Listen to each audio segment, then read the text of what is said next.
வெளிப்படுத்தின விசேஷம் தொடர்படிப்பில் இணைந்திருக்கும் கிறிஸ்துவுக்குள் அன்பான சகோதர சகோதரிகள் யாவருக்கும் எனது வாழ்த்துக்களை தெரிவித்துக் கொள்கிறேன். வெளிப்படுத்தல் வகுப்பு 15 வெளிப்படுத்தின விசேஷம் அதிகாரம் 3 நாம் சில வசனங்களை இன்றைய தினத்தில் சிந்திப்போம்.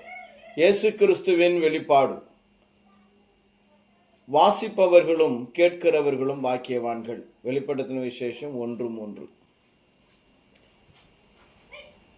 லவோதேக்கியா லைகோஸ் ஆற்றங்கரையில் அமைந்திருந்தது.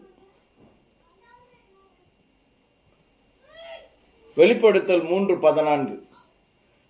லவோதேக்கியா சபையின் தூதனுக்கு நீ எழுத வேண்டியது என்னவெனில், லவோதேக்கியா அந்த நாளின் நிதிமயமாக இருந்ததாக நம்பப்படுகிறது. எபேசுவுக்கும் பண்டைய மெசொப்பொத்தேமியாவிற்கும் இடையில் பயணித்ததைப் போல பம்பிலியாவில் உள்ள பெர்கே மற்றும் சர்தைக்கு இடையே பயணிகள் கடந்து செல்லும் ஒரு வகையான குறுக்கு வழி லவோதேக்கியா இருந்தது. அது லவோதேக்கியா மென்மையான கருப்பு கம்பளி கொண்ட சமரி ஆடுகளுக்காக பிரபலமானதாக இருக்கிறது மற்றும் இங்கே கண் மருத்துவ பல்கலைக்கழகங்கள் கண் மருந்துக்கு புகழ்பெற்றதாக லவோதேக்கியா இருந்தது. மதசார்பற்ற வரலாற்றிலே நாம் எச்சரிக்கையாக இருக்க வேண்டும். மதசார்பற்ற வரலாற்று விவரங்களை பற்றி வேதாகமம் நமக்கு சொல்லாததால் அவை நம் ஆய்வுக்கு எப்படி பொருத்தமானவை என்பதை நாம் கவனமாக படிக்க வேண்டும். வர்த்தக வழிகள் ஒன்றுதான், ஆனால் அவை நிதிமயமாக இருந்ததா? கருப்பு கம்பளி கொண்ட சமரி ஆடுகளுக்காக லவோதேக்கியா புகழ்பெற்றதாக இருந்ததா அல்லது சிறப்பு கண் மருந்துக்கு புகழ்பெற்றதாக இருந்ததா என்பது நிச்சயமற்றதாக இருக்கிறது. பல வரலாற்று ஆசிரியர்கள் நகரத்தை பற்றியும் அதன் குடிமக்களை பற்றியும் உண்மையாக கருதும் சிலவற்றை பார்ப்போம். ஆனால் நாம் தேவனுடைய வார்த்தையில் கவனம் செலுத்தும். வரலாறு சொல்லலாம், ஆனால் வேத வசனத்திலிருந்து நமக்கு என்ன சொல்லப்படுகிறதோ அந்த காரியங்களை குறித்து நாம் சொல்லப்பட்ட இடங்களையும் சூழ்நிலைகளையும் கவனிக்க வேண்டும். இவற்றில் சில மிகவும் வரலாற்று பூர்வமானவை என்பதை நாம் நினைவில் வைக்கும். வேதாகமம் சொல்வதும் வரலாற்று பூர்வமானதாக இருக்கிறது. லவோதேக்கியா செல்வ செழிப்பாக இருந்ததாக தெரிகிறது. அன்றைய நாளின் கம்பளி மற்றும் மருத்துவ உதவிகளை போலவே பயணிகளுடனான வர்த்தகம் பெரும் லாபத்தை அவர்களுக்கு ஈட்டி தந்தது. கிபி 61 ஒரு பூகம்பம் லவோதேக்கியா நகரின் சில பகுதிகளை அழித்த போது ரோமின் உதவியை லவோதேக்கியா மறுத்தது. ரோமினுடைய உதவியின்றி மீண்டும் அது கட்டப்பட்டது. 1வது மற்றும் 2வது நூற்றாண்டினுடைய ரோமானிய வரலாற்று ஆசிரியரும் அரசியல்வாதியுமான டாசிடஸ் இவ்வாறு எழுதினார். ஆசியாவின் புகழ்பெற்ற நகரங்களில் ஒன்றான லவோதேக்கியா பூகம்பத்தால் தூக்கி எறியப்பட்ட அதே ஆண்டு எங்களிடமிருந்து எந்த நிவாரணம் இல்லாமல் அதன் சொந்த வளங்களால் தன்னை மீட்டெடுத்தது. செல்வந்தர் அங்கு ஓய்வு பெற்றதாக கூறப்படுகிறது. WM ராம்சே 1851 1939 ஸ்காட்டிஷ் புதிய ஏற்பாட்டு அறிஞரான இவர் இது ஒரு உயர்ந்த நிலைகள் இல்லாத நகரம் என்றும் லவோதேக்கியா மக்களுடைய குணாதிசயங்கள் வியக்கத்தக்கதாக இல்லை என்றும் எழுதினார். தங்களுடைய லக்குகளை அடைந்து விட்டதாக உணர்ந்த ஓய்வு பெற்றவர்களின் எண்ணிக்கை இந்நகரத்தினுடைய ஆளுமையை தளர்த்தியது. கந்தகத்தின் கனமான நீரூற்றுகளிலிருந்து நீர் வழியாக கொண்டு செல்லப்படும் சூடான கனிம நீருக்கும் இந்த லவோதேக்கியா புகழ்பெற்றதாக இருந்தது. மேலும் அந்த கந்தகத்தினுடைய நீர்வழிகள் இன்னும் கனமான கனிம படிவுகளை காட்டுவதாக கூறப்படுகிறது. பவுல் கொலேசியரில் லவோதேக்கியாவை குறிப்பிடுகிறார். கொலேசியர் 2:1 உங்களுக்காகவும் லவோதேக்கியாவில் இருக்கிறவர்களுக்காகவும் சரீரத்தில் என் முகத்தை காணாதிருக்கிற மற்றெல்லாருக்காகவும் மிகுந்த போராட்டம் எனக்கு உண்டென்று நீங்கள் அறிய விரும்புகிறேன். அவர் எப்பாப்பிராவை பற்றியும் கொலேசியில் உள்ள பரிசுத்தவான்களுக்காகவும் லவோதேக்கியாவில் உள்ளவர்களுக்காகவும் அவர் எவ்வாறு ஒரு நல்ல போராட்டத்தை நடத்துகிறார் என்பதை குறிப்பிடுகிறார். கொலேசியர் 4:12-13 எப்பாப்பிராவும் உங்களுக்கு வாழ்த்துதல் சொல்லுகிறான். உங்களை சேர்ந்தவனும் கிறிஸ்துவின் ஊழிய காரணமாகிய எவன் நீங்கள் தேவனுக்கு சித்தமானவர்கள் எல்லாவற்றிலும் தேறினவர்களாயும் பூரண நிச்சயமுள்ளவர்களாயும் நிலைநிற்க வேண்டும் என்று தன் ஜெபங்களில் உங்களுக்காக எப்பொழுதும் போராடுகிறான். இவன் உங்களுக்காகவும் லவோதேக்கியருக்காகவும் யரப்போலியருக்காகவும் மிகுந்த ஜாக்கிரதையுள்ளவராய் இருக்கிறார் என்பதற்கு நான் சாட்சியா இருக்கிறேன். பவுல் கொலேசை நிருபத்தில் லவோதேக்கியாவை பற்றியும் யரப்போலியை பற்றியும் குறிப்பிடுகிறார். கொலேசியர் மற்றும் லவோதேக்கியா, யரப்போலி இந்த நகரங்கள் மிகவும் நெருக்கமானவைகளாக இருப்பதை நாம் பார்க்கிறோம். பவுல் தனது கடிதத்தை லவோதேக்கியாவில் படிக்க வேண்டும் என்று அவர் ஆசைப்படுகிறார். கொலேசியர் 4:15-16 லவோதேக்கியாவில் இருக்கிற சகோதரரையும் நிம்பாவையும் அவன் வீட்டிலே கூடுகிற சபையும் வாழ்த்துங்கள். இந்த நிருபம் உங்களிடத்தில் வாசிக்கப்பட்ட பின்பு இது லவோதேக்கியா சபையிலும் வாசிக்கப்படும்படி செய்யுங்கள். லவோதேக்கியாவில் இருந்து வரும் நிருபத்தை நீங்களும் வாசியுங்கள். கொலேசே, லவோதேக்கியா மற்றும் யரப்போலி ஆகிய சபைகளில் எப்பாப்பிராவினுடைய ஊழியம் குறிப்பிடப்பட்டுள்ளது. அந்த ஊழியம் ஒப்பீட்டளவில் மிகவும் நெருக்கமானதாக இருந்தது. வெளிப்படுத்தல் 3:14 லவோதேக்கியா சபையின் தூதனுக்கு நீ எழுத வேண்டியது என்னவெனில், உண்மையும் சத்தியமுள்ள சாட்சியும் தேவனுடைய சிருஷ்டிக்கு ஆதியுமாயிருக்கிற ஆமேன் என்கிறவர் சொல்கிறதாவது. நாம் லவோதேக்கியா சபைக்கு இயேசுவானவர் எழுதின கடிதத்திலிருந்து லவோதேக்கியாவினுடைய பூகோள அமைவிடத்தையும் அதனுடைய பொருளாதார அரசியல் பின்னணிகளையும் பார்த்து அந்த சபைக்கு இயேசுவானவர் சொல்லக்கூடிய காரியங்களை நாம் படிப்பதற்கு விழைகிறோம். இயேசு தம்மையே ஆமேன் என்று அழைக்கிறார். லவோதேக்கியா சபையின் தூதனுக்கு நீ எழுத வேண்டியது என்னவெனில், உண்மையும் சத்தியமுள்ள சாட்சியும் தேவனுடைய சிருஷ்டிக்கு ஆதியுமாயிருக்கிற ஆமேன் என்கிறவர் சொல்லுகிறதாவது. இயேசு தம்மை ஆமேன் என்று அழைக்கிறார். ஏனென்றால் அவர்தான் உண்மையானவர். கிறிஸ்துவே இறுதி அதிகாரம் என்பதை இந்த ஆமேன் என்பது குறிக்கிறது. 2 கொரிந்தியர் 1:19-20 என்னாலும் சில்வானுவினாலும் தீமோத்தேயுவினாலும் உங்களுக்குள்ளே பிரசங்கிக்கப்பட்ட தேவகுமாரனாகிய இயேசு கிறிஸ்துவும் ஆம் என்றும் அல்ல என்றும் இராமல் ஆம் என்றே இருக்கிறார். எங்களால் தேவனுக்கு மகிமை உண்டாகும்படி தேவனுடைய வாக்குத்தத்தங்கள் எல்லாம் இயேசு கிறிஸ்துவுக்குள் ஆம் என்றும் அவருக்குள் ஆமன் என்றும் இருக்கிறதே. வெளிப்படுத்தல் 3:14 லவோதேக்கியா சபையின் தூதனுக்கு நீ எழுத வேண்டியது என்னவெனில், உண்மையும் சத்தியமுள்ள சாட்சியும் தேவனுடைய சிருஷ்டிக்கு ஆதியுமாயிருக்கிற ஆமேன் என்கிறவர் சொல்லுகிறதாவது. ஆமேன் என்று சொன்னால் மெய்யாகவே மெய்யாகவே என்கிற ஒரு அர்த்தத்திலும் அது வருகிறது, சத்தியமா இருக்கிறது. ஆக இயேசுவானவர் ஆமேன் என்று தன்னை லவோதேக்கியா சபைக்கு சொல்லுகிறார். அவருடைய சாட்சிகள், அவர் உண்மையானவர். இது வெளிப்படுத்தின விசேஷம் 1வது அதிகாரம் 4-5 வசனங்களில் யோவான் ஆசியாவில் உள்ள 7 சபைகளுக்கும் எழுதுகிறதாவது என்று அவர் துவங்குகிறார். இருக்கிறவரும் இருந்தவரும் வருகிறவரும் மாணவராலும் அவருடைய சிங்காசனத்திற்கு முன்பாக இருக்கிற 7 ஆவிகளாலும் உண்மையுள்ள சாட்சியும் மரித்தோரிலிருந்து முதற் பிறந்தவரும் பூமியின் ராஜாக்களுக்கு அதிபதியுமாகிய இயேசு கிறிஸ்துவினாலும் உங்களுக்கு கிருபையும் சமாதானமும் உண்டாவதாக. ஆக இயேசுவானவர் அவருடைய பரலோகத்தினுடைய நிலை எவ்வாறு இருக்கிறது என்பதை இந்த வசனங்கள் சொல்லுகின்ற அதே நேரத்தில் லவோதேக்கியானுடைய சபைக்கு இயேசுவானவர் தன்னை குறித்து அறிமுகப்படுத்தும் போது தேவனுடைய சிருஷ்டிக்கு ஆதியுமாயிருக்கிற ஆமேன் என்கிறவர் சொல்லுகிறதாவது என்று தன்னுடைய உண்மை தன்மையை அங்கே அவர் உறுதிப்படுத்துகிறார். யோவான் 8:14 இயேசு அவர்களுக்கு பிரதித்திரமாக, என்னை குறித்து நானே சாட்சி கொடுத்தாலும் என் சாட்சி உண்மையாயிருக்கிறது. ஏனெனில் நான் எங்கே இருந்து வந்தேன் என்றும் எங்கே போகிறேன் என்றும் அறிந்திருக்கிறேன். நீங்களோ எங்கே இருந்து வருகிறேன் என்றும் எங்கே போகிறேன் என்றும் அறியீர்கள். லவோதேக்கியா சபையின் தூதனுக்கு நீ எழுத வேண்டியது என்னவெனில், உண்மையும் சத்தியமுள்ள சாட்சியும் தேவனுடைய சிருஷ்டிக்கு ஆதியுமாயிருக்கிற ஆமேன் என்கிறவர் சொல்கிறதாவது. ஆமேன் என்கிறவர் சத்தியமானவர், தேவனுடைய சிருஷ்டிக்கு ஆதியுமாயிருக்கிற உண்மையானவர். தேவனால் சிருஷ்டிக்கப்பட்ட முதல் விஷயம் இயேசு என்பதாக இது குறிக்கிறது என்று பலர் கூறுகிறார்கள்.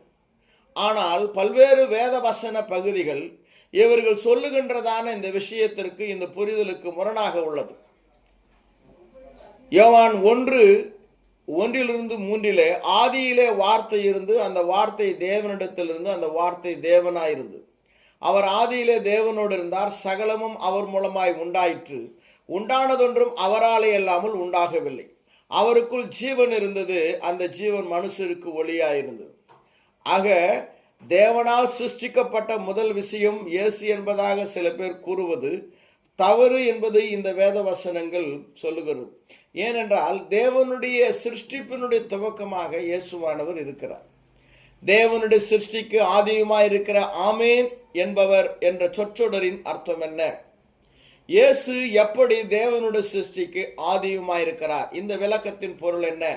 இயேசு தேவனுடைய படைப்புகளின் முதன்மையானவர். தேவன் எதையெல்லாம் படைத்தாரோ அதை இயேசுவை கொண்டுதான் படைத்தார்.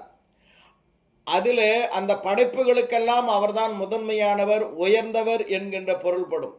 இங்கே தொடங்கும் வார்த்தைக்கு தேவனுடைய சிருஷ்டிக்கு ஆதி என்பது தேவனுடைய சிருஷ்டிப்பை, தேவன் தனது சிருஷ்டிப்பை இயேசுவை கொண்டு தேவன் துவங்கினார். சிருஷ்டிப்பின் படைப்பின் துவக்கம் இயேசுவே என்ற அர்த்தம். ஒரு படைப்பினுடைய துவக்கம் என்பது இயேசுதான். இயேசு இல்லாமல் தேவன் மனிதர்களையோ இந்த உலகத்தையோ அவர் துவங்கவில்லை.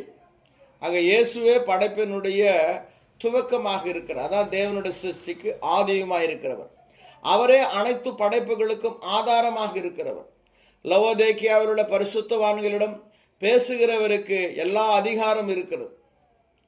இயேசுவானவர் லவோதேக்கியாவிலுள்ள பரிசுத்தவான்களிடம் இயேசுவானவர் அவருடன் பேசுகிறார். அவருக்கு எல்லா அதிகாரமும் இருக்கிறது என்பதை அவர் கூறுகிறார். அவருடைய எல்லா சாட்சிகளும் உண்மை இருக்கிறது என்பதை அவர் கூறுகிறார்.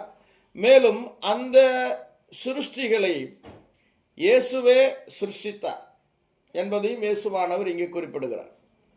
வெளிப்படுத்தல் 3:15-16 உன் கிரியைகளை அறிந்திருக்கிறேன், நீ குளிருமல்ல அனலுமல்ல, நீ குளிராயாவது அனலாயாவது இருந்தால் நலமாயிருக்கும், நீ இப்படி குளிருமின்றி அனலுமின்றி வெதுவெதுப்பாய் இருக்கிறபடினால் உன்னை என் வாயினின்று வாந்தி பண்ணி போடுவேன். லவோதேக்கியா சபை அதனுடைய பூகோள பின்னணிகள் எப்படி இருந்தது என்று பார்த்தோம்.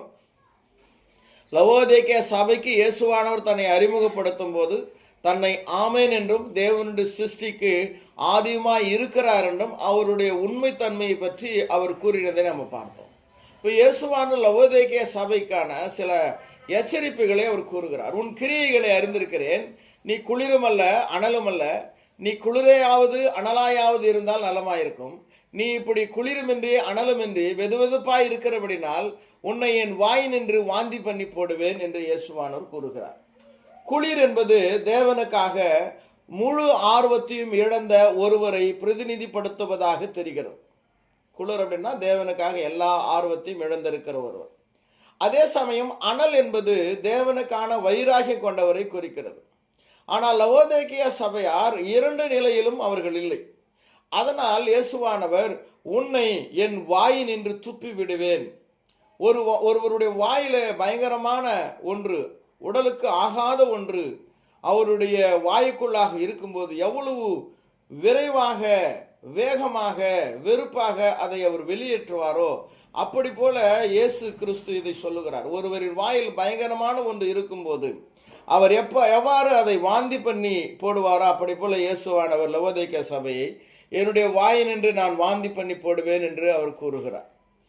வெளிப்படுத்தல் 3:17 நீ நிர்பாக்கியம் உள்ளவனும், லவோதேக்கியா சபைக்கு சொல்றார், நீ நிர்பாக்கியம் உள்ளவனும் பரிதபிக்கப்படத்தக்கவனும் தரிதரனும் குருடனும் நிர்வாணியுமாயிருக்கிறது அறியாமல் நான் ஐஸ்வர்யவான் என்றும் திரவிய சம்பன் என்றும் எனக்கு ஒரு குறையிலும் என்று சொல்லுகிறபடியால் கிறிஸ்து அவர்களை பார்ப்பதை போல் அவர்கள் தங்களை பார்க்கவில்லை.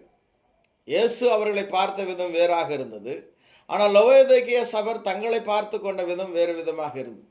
இது நமக்கும் கூட ஒரு நடைமுறை சிந்தனையாக இருக்க வேண்டும். நாம் யார் என்பதை என்னவாக இருக்கிறோம் என்பதை இயேசுவின் பார்வையில் நின்று நாம் பார்க்க வேண்டும்.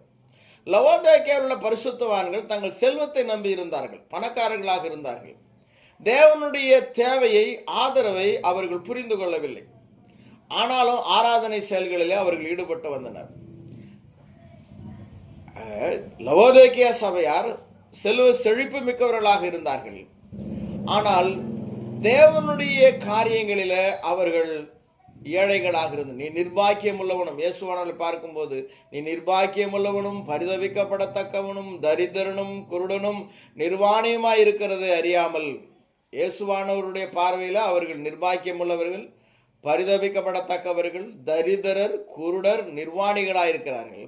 ஆனால் அந்த சபையார் தங்களை ஐஸ்வர்யவான்களாக, திரவிய சம்மன் என்றும், எனக்கு ஒரு குறையுமில்லை என்று அவர்கள் சொல்லிக் கொண்டிருந்தார்கள். தேவன் தம்முடைய மக்களை சோதோம் கொமோரா மக்களுடன் ஒப்பிடும் ஏசாயா 1 அதிகாரம் போன்ற பகுதிகளை நாம் நினைவு கொள்ளணும். இதை இஸ்ரவேல் மக்களுக்காக ஏசாயா உரைத்த தீர்க்க தரிசனமாக இருக்கிறது. ஏசாயா 1:10-12. சோதோமின் அதிபதிகளே, இஸ்ரவேல் மக்களை தான் சொல்றார். அவங்க சோதோமினுடைய அதிபதிகளை போல் இருக்கிறாங்க. அவங்க தேவனை தொழுது கொள்றாங்க, ஆராதிக்கிறாங்க, பலி செலுத்துகிறாங்க. ஆனால் அவங்க இருதயம் தேவனை விட்டு தள்ளி நிற்கிறது. அவர்கள் வாழ்க்கை தேவனுக்கு விரோதமாக இருக்கிறது என்பதை குறிக்கும்படியாக ஏசாயா இஸ்ரவேல் மக்களுக்கு சோதோமின் மக்களை ஒப்பிட்டு சொன்னதான ஒரு வசனமாக இருக்கிறது. சோதோமின் அதிபதிகளே, கர்த்தருடைய வார்த்தையை கேளுங்கள். கொமோராவின் ஜனமே, நமது தேவனுடைய வேதத்துக்கு செவி கொடுங்கள். உங்கள் பலிகளின் திரள் எனக்கு எண்ணத்துக்கு. பலி செலுத்தினார்கள், திரளாக பலி செலுத்தினார்கள், ஆனால் அதிலே அர்ப்பணிப்பு இல்லை. கர்த்தர் சொல்லுகிறார், உங்கள் பலிகளின் திரள் எனக்கு எண்ணத்துக்கு என்று கர்த்தர் சொல்லுகிறார். ஆட்டுக்கடாக்களின் தகன பலிகளும் கொழுத்த மிருகங்களின் நினமும் எனக்கு ஆரோசிகமாயிருக்கிறது. வெறுப்பாக இருக்கு, அருவறுப்பாக இருக்குது. அவங்களுடைய ஆட்டுக்கடாக்களின் தகன பலிகள், கொழுத்த மிருகங்களினுடைய அந்த நினம். காளைகள், ஆட்டுக்குட்டிகள், கடாக்களின் ரத்தத்தின் மேல் எனக்கு பிரியமில்லை. நீங்கள் என் சந்நிதியில் வரும்போது என் பிரகாரங்களை இப்படி மிதிக்க வேண்டும் என்று உங்களிடத்தில் கேட்டது யார்? லவோதிக்கேய சபையாரும் கிறிஸ்துவின் சபையில் இருந்து கொண்டு அவர்கள் தேவனை ஆராதித்து கொண்டே வந்தார்கள். ஆனால் அவர்களுடைய ஆராதனை செயல்கள் தேவனுக்கு பிரியமான ஒரு நிலையில் அவர்களுடைய வாழ்க்கை இல்லாமல் இருந்ததினாலே இயேசுவான் அவர்களை நிர்பாக்கியமுள்ளவர்களும், குருடரும், பரிதபிக்கப்படத்தக்கவர்களும் என்று அவர்களை பார்த்து கூறுகிறார். இயேசுவானவர் இப்பொழுது லவோதிக்கேய சபைக்கு சொல்றாரு, நான் உனக்கு பொன்னை கொடுக்கிறேன், வஸ்திரத்தை கொடுக்கிறேன், உன்னுடைய கண்ணு குருடா இருக்கிறது, அது பார்வை அடையும்படியாக நான் உனக்கு உதவி செய்கிறேன் என்று இயேசுவானவர் சொல்லுகிறார். இயேசுவானவர் நான் என்பது, நீ ஐஸ்வர்யவானாகும்படிக்கு நெருப்பிலே புடமிடப்பட்ட பொன்னையும் உன் நிர்வாணமாகிய அவலட்சணம் தோன்றாதபடிக்கு நீ உடுத்திக் கொள்வதற்கு வெண்வஸ்திரங்களையும் என்னிடத்தில் வாங்கி கொள்ளவும், நீ பார்வை அடையும்படிக்கு உன் கண்களுக்கு கலிக்கம் போடவும் வேண்டும் என்று உனக்கு ஆலோசனை சொல்லுகிறேன்.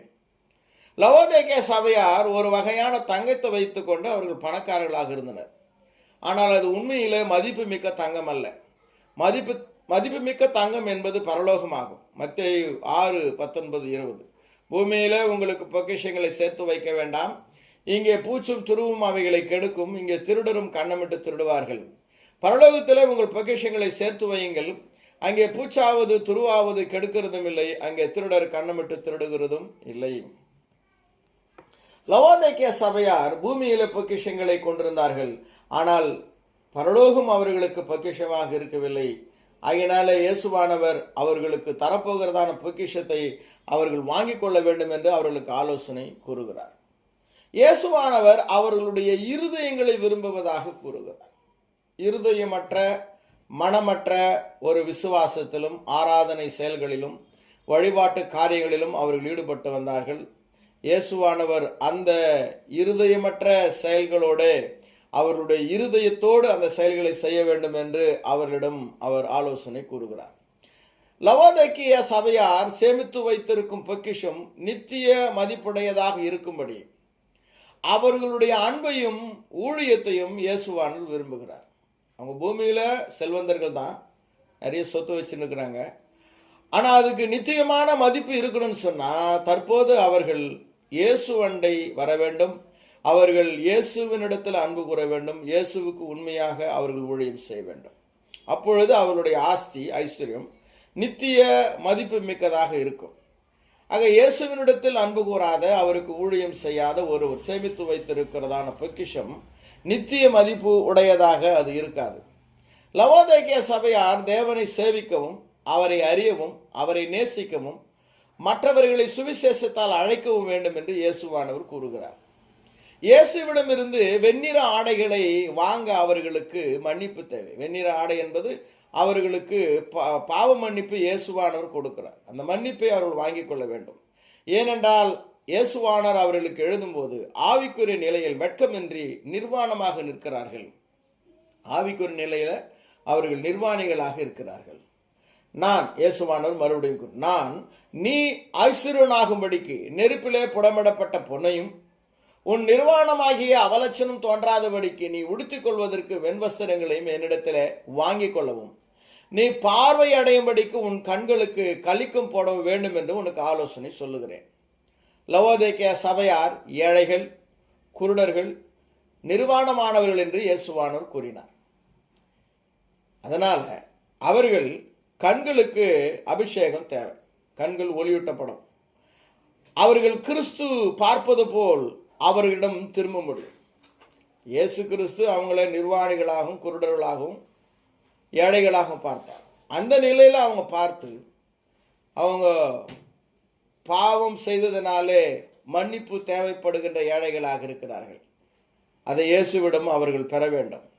இயேசு கிறிஸ்துவினுடைய பரிசுத்தம் என்கின்றதான் வெண்வஸ்திரங்களை அவர்கள் பெற்றுக்கொள்ள வேண்டும். அவர்கள் உலக பார்வையில தங்கள் நிலைகளை பார்க்காதபடி ஆவிக்குரிய கண்களில பரலோகத்தையும் சுவிசேஷத்தையும் நித்தியத்தையும் அவர்கள் பார்க்க வேண்டும். அதுதான் அவங்க கண்களுக்கு கலிக்கும் தேவை. பூலோகத்தில் உள்ளவைகளை அல்ல, பரலோகத்தில் இருக்கிறவைகளையே நாடுங்கள் என்று சொல்வதைப் போல அவங்க கண்கள் நல்லா தெரியுது. உலகத்தை பார்க்குறாங்க, செல்வ செழிப்பெல்லாம். ஆனால் பரலோகம் அவங்க கண்களுக்கு தெரியாதனால இயேசுவானவர் உங்கள் கண்களுக்கு அறுவை சிகிச்சை தேவை, நீங்கள் பார்க்கணும், நித்தியமானதை பார்க்கணும் என்று அதை சொல்லுகிறார். அவர்களுக்கு தேவையான அனைத்தும் கிறிஸ்துவில் கிடைக்கின்றன. கண்களுக்கு தேவையான கலிக்கும், நிர்வாணம் மூடுவதற்கான வஸ்திரம் அவங்களுக்கு இயேசுவிலே கிடைக்கிறது. அவங்களுக்கு தேவையான அந்த அழியாத பொக்கிஷம். இயேசு அவர்களுக்கு கொடுக்கும் தங்கத்தையும் வெள்ளை ஆடைகளையும் அவர்கள் வாங்கிக் கொள்வதற்கு தாழ்மையுள்ளவர்களாக இருக்க வேண்டும்.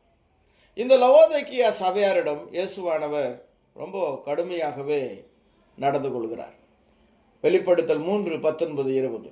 நான் நேசிக்கிறவர்கள் எவர்களோ அவர்களை கடிந்து கொண்டு சிட்சிக்கிறேன். ஆகையால் நீ ஜாக்கிரதையாயிருந்து மனம் திரும்பு.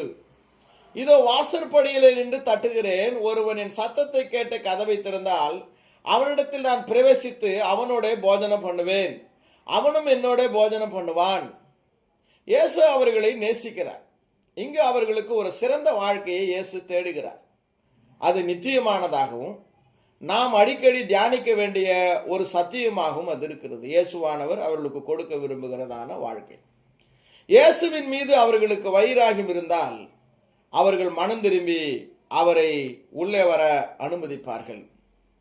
வெளிப்படுத்தல் 3:21-22. நான் ஜெயங்கொண்டு என் பிதாவினுடைய சிங்காசனத்தில் அவரோடு கூட உட்கார்ந்தது போல, இயேசுவானவர் ஜெயங்கொண்டதனாலே பிதாவினுடைய சிங்காசனத்தில் அவரோடு கூட உட்கார்ந்தார். அதிகாரம் கொடுக்கப்பட்டதை போல இயேசுவோடு யார் ஜெயங்கொள்ளுகிறார்களோ அவர்களோடு இயேசுவானவர் தனது அதிகாரத்தை அவர்களோடு பகிர்ந்து கொள்கிறார். நான் ஜெயங்கொண்டு என் பிதாவுடைய சிங்காசனத்தில் அவரோடு கூட உட்கார்ந்தது போல ஜெயங்கொள்ளுகிறவன் எவனோ அவனும் என்னுடைய சிங்காசனத்தில் என்னோடு கூட உட்காரும்படிக்கு அருள் செய்வேன். ஆவியானவர் சபைகளுக்கு சொல்லுகிறதை காதுள்ளவன் கேட்க கடவன் என்று எழுது என்றார். இயேசுவானவர் சபைகளுக்கு சொல்வதற்கு கீழ்ப்படிவதன் மூலம் தேவன் இயேசுவுடன் பகிர்ந்து கொண்டது போல இயேசுவானவர் தம் மக்களுடன் அதிகாரத்தை பகிர்ந்து கொள்வார் என்று வேதவசனம் நமக்கு கூறுகிறது. நாம் இயேசுவானவர் சொல்லுகின்றவற்றுக்கு கீழ்ப்படிவதன் மூலம், அவற்றை அப்படியே செய்வதன் மூலம் அவருடைய ராஜ்யத்தில் நாம் பங்கு பெற முடியும். பொறுமையாக இந்த வேத படிப்பில் என்னோடு நீங்கள் இணைந்திருந்ததற்காக உங்களுக்கு நன்றி கூறிக்கொள்கிறேன். தேவனுக்கு சித்தமானால் நாம் தொடர்ந்து இந்த தொடர் படிப்பில் இணைந்திருப்போம்.